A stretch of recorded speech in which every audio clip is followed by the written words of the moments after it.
Le premier passage, 3 parachutistes. Donc vous allez voir, c'est assez rapide. C'est des sauts qui ne demandent pas de la chute libre. Donc au bout de quelques secondes, ils vont actionner leur parachute. Voilà, c'est parti. Pour ouvrir la voile principale. Le premier, le second et le dernier. Sur ce type de démonstration, le premier parachutiste est le plus expérimenté. Donc il s'agit de Grégory. Il est adjudant-chef et il travaille à l'état-major de la 11e brigade parachutiste et il sert au sein du bureau parachutiste. C'est un expert de la 3e dimension. Il totalise à peu près 3000 sauts et il est instructeur chute. C'est-à-dire qu'il est là pour former tous les militaires à la chute libre opérationnelle et civile, à partir de matériel civil. Il est également pilote tandem, c'est-à-dire qu'il est en mesure d'amener un passager sur les théâtres d'opération qui n'a pas de qualification parachutiste, par exemple un médecin ou tout autre spécialiste qui ne dispose pas de la compétence aéroportée. Donc comme je vous l'expliquais, Grégory est en train de tester le vent. Il se laisse doucement descendre dans le vent. Alors il devrait retourner davantage sur le musée Borne de façon à longer la route où vous êtes situé à ma droite et venir faire le final face au ballon. Le deuxième parachutiste avec le drapeau avec les armoiries de Sainte-Mère-Église, c'est Damien. Donc Damien est mon adjoint, il saute avec la voile Saint-Cyr-Couët-Quidan, puisqu'il appartient aux écoles de Saint-Cyr-Couët-Quidan. Il est moniteur parachutiste et il forme les parachutistes en formation humaine ou la gestion du stress pour les sauts. Donc voilà Grégory qui arrive sur le final. Donc il va se mettre face au vent.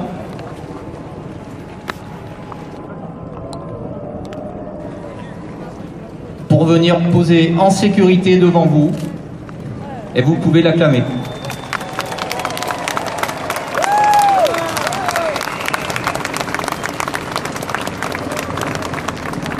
Donc je vais vous parler du troisième parachutiste.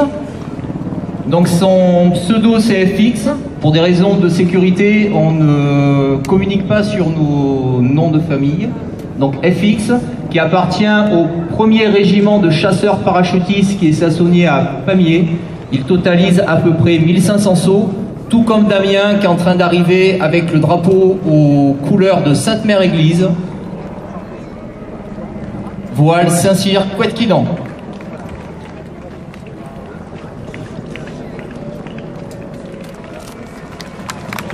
Vous pouvez applaudir très fort Damien.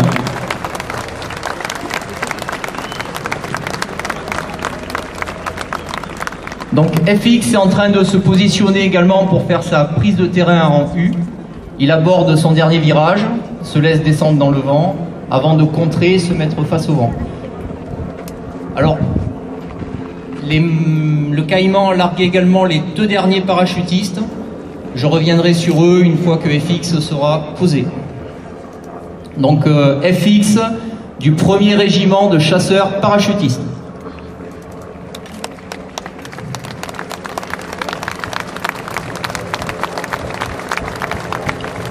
Bravo.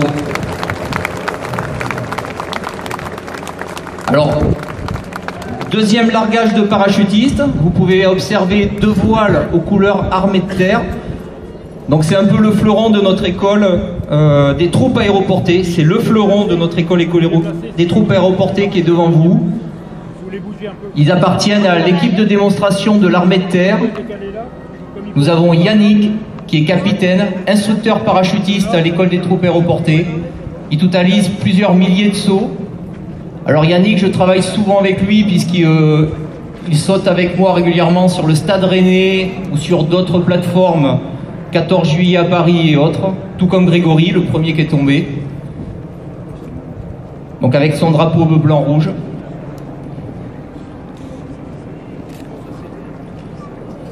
Le deuxième parachutiste, juste au-dessus, Bruce, qui appartient également à l'école des troupes aéroportées et fait partie de l'équipe de démonstration de l'armée de terre, qui est moniteur parachutiste à l'école des troupes. Il saute également régulièrement sur des sauts très techniques comme le Stade Rennais.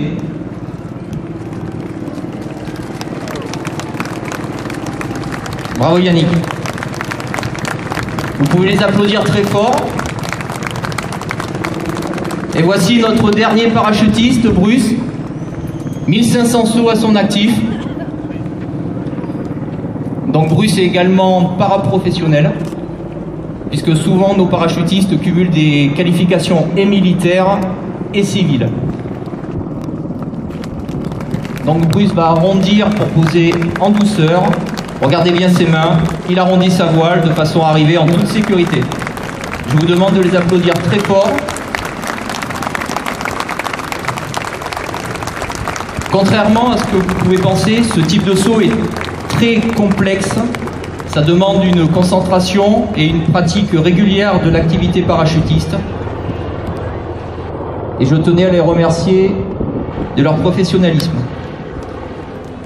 J'en profite également pour remercier nos amis de la Marine nationale. Il faut savoir que ce saut, il y a encore 3 heures, était annulé puisque nos moyens de l'armée de terre sont bloqués du côté de Montauban pour des raisons météo. Et très sympathiquement, la synergie entre la marine et l'armée de terre a fait que les marins nous ont proposé ce moyen mis à disposition. Et enfin, je voulais remercier également la mairie de Sainte-Mère-Église qui nous permet de faire cette évolution devant vous depuis 2 ans maintenant et sans qui nous ne serions pas là aujourd'hui. Merci à tous.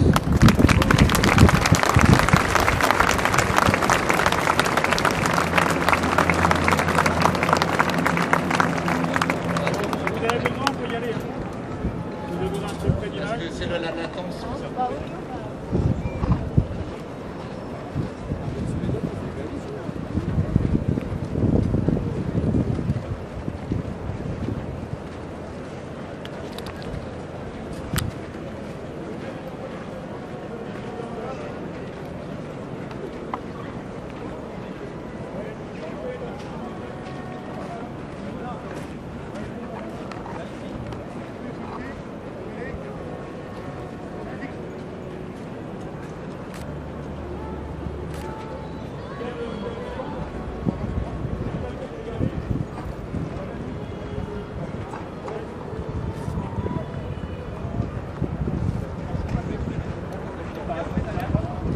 Bon, ils vont s'avancer,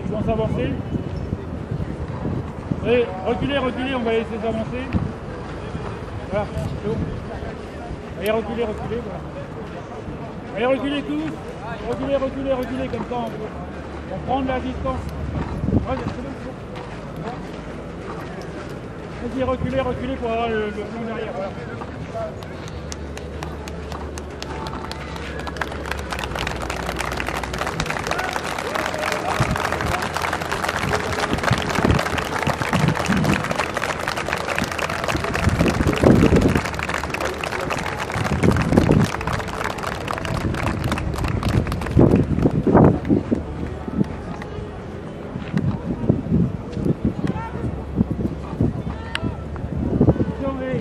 On va laisser les gens. Enlève-toi là, enlève-toi du milieu.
Alors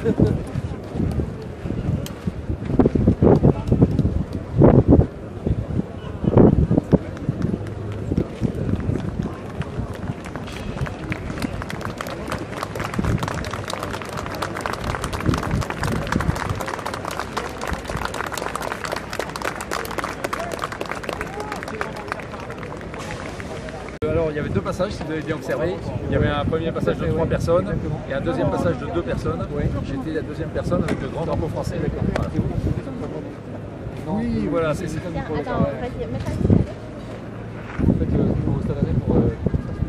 Oui, c'est ça, dans le cadre de démonstrations et puis de ce qu'on appelle le lien armée-nation. De façon, c'est des occasions formidables parce que les stades de Savannah, je pense, c'est 35 000 personnes, 30 000 personnes. Donc c'est une occasion de montrer un petit peu les savoir-faire des armées. Je savais pas que ça se faisait. Si, parce que les stades sont très brillants de ça. Et puis surtout, ça s'incrémente dans le reste. On arrive, ça passe pas, on continue leur animation initiale. Ça passe, il suffit d'un petit break de 2 minutes pour. Ouais, voilà, pour eux, c'est comme Excellent. Alors, je fais quelques plans. Non, parle. Tu veux parler? Oui, allez. Non, alors nous, on est l'école des troupes aéroportées. D'accord. L'école des troupes aéroportées, c'est ce qu'on appelle la maison mère des parachutistes et qui forme tous les parachutistes des 3 armées et de la gendarmerie. Parce que les parachutistes, beaucoup de gens pensent que c'est l'armée de l'air. En fait, la grosse masse appartient à l'armée de l'air. Mais ensuite, toutes les autres armées ont une petite composante de parachutistes. Pour les autres armées, c'est essentiellement des forces spéciales. Voilà, et on les forme aussi, alors notamment, vous voyez, les 2 commandos marines qui sont décédés récemment à la saharienne. Ils ont été formés il y a quelques années, 2 ans, 2-3 ans pour les plus jeunes. Chez nous.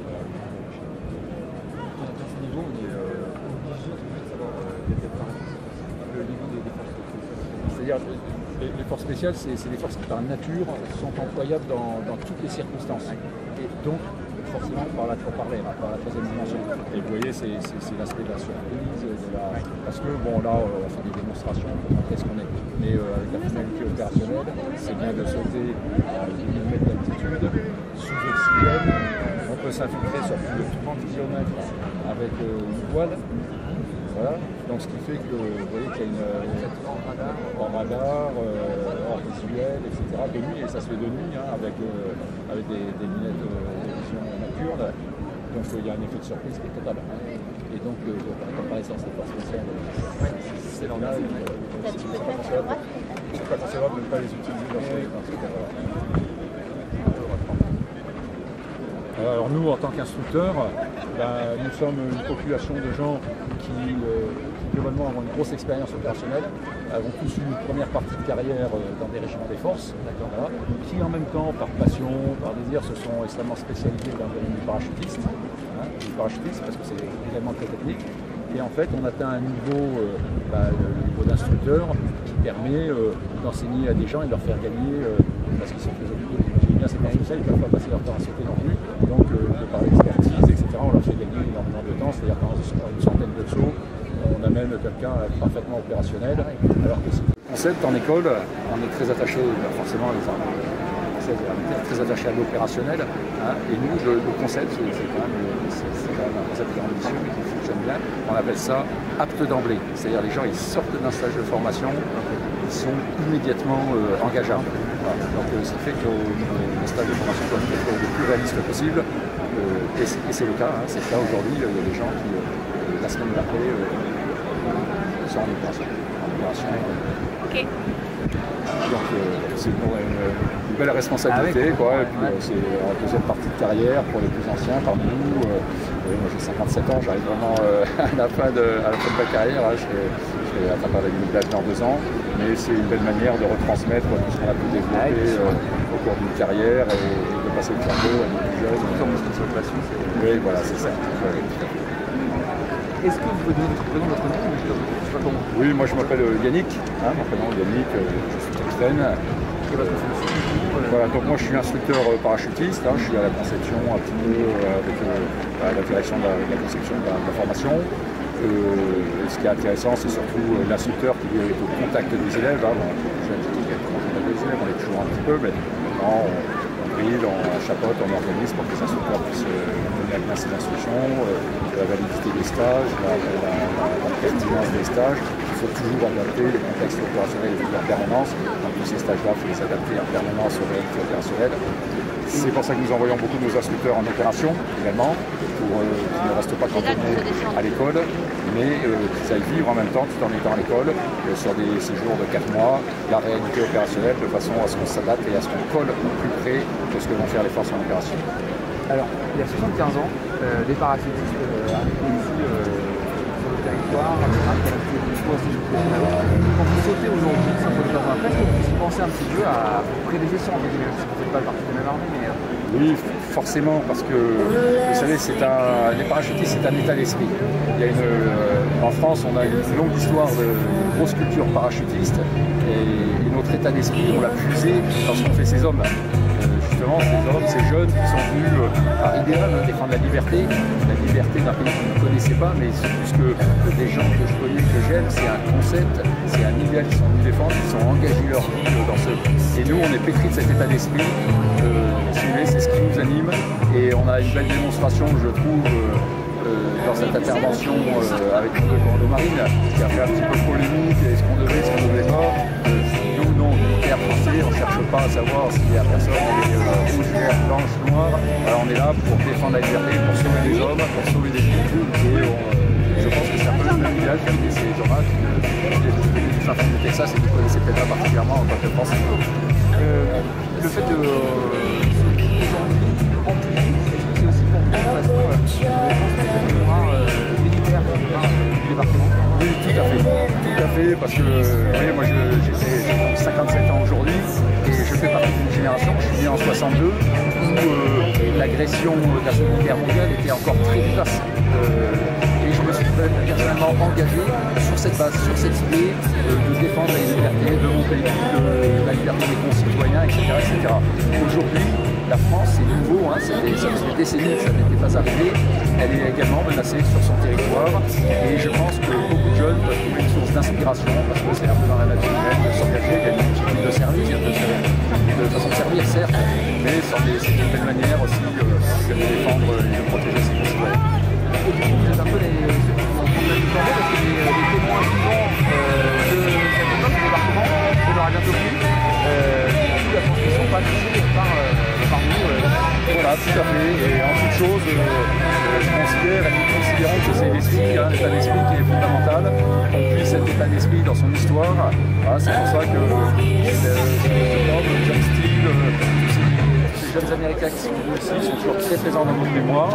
Et très humblement, de façon moins glorieuse, parce que on est dans des situations plus faciles, certes, mais si on peut transmettre quand même quelque chose et une petite part de cet état d'esprit, eh bien, ce sera une journée qui sera bien réussie. Voilà. Avec plaisir.